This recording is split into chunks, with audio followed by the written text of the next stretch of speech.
Hey there everyone, GPS4us.com here, and today we are taking a look at two amazing devices from Garmin, and we're going to help you figure out which one best fits your GPS needs.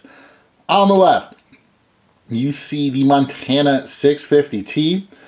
On the right, you see the Oregon 650. Now there are some pretty interesting similarities between these two. Not only are they both named after states in the Northeast, they both look a little bit alike with a similar shape, and they both run the same operating system. However, there are some differences that are going to sway you one way or the other. Let's take a look at the most obvious difference, and that's the fact that the Montana is a little bit bigger than the Oregon.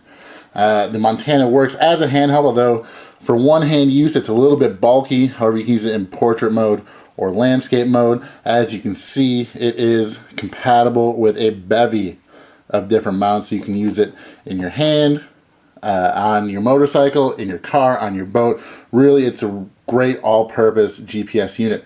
The Oregon is mainly a handheld unit, and that's why it fits so perfectly in the palm of your hand, and it's really easy to use with just one hand. You can also use it in portrait mode or landscape mode, but for a handheld device, it is pretty much the perfect size. Let's talk about these screens now for a little bit.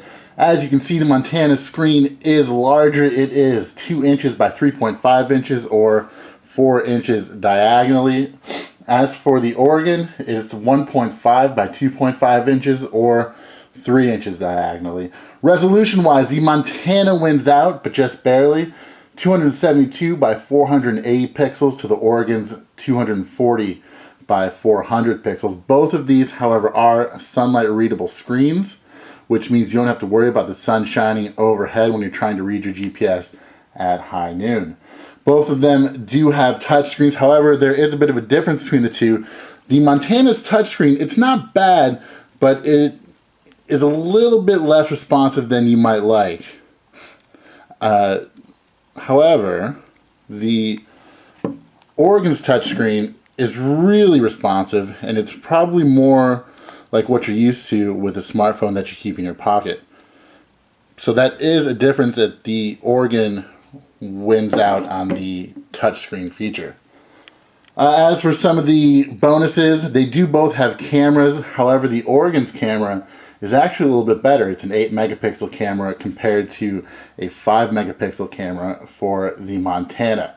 As far as memory goes, both of them have 3.5 gigabytes of internal memory, and they both have SD card slots stored in the battery compartment, so it'll never get wet. They both come with a base map, and you can use that SD card slot to add whatever maps you want.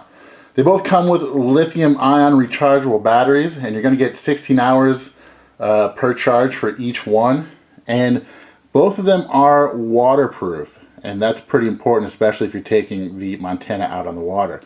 Really what it comes down to is what you're going to use it for.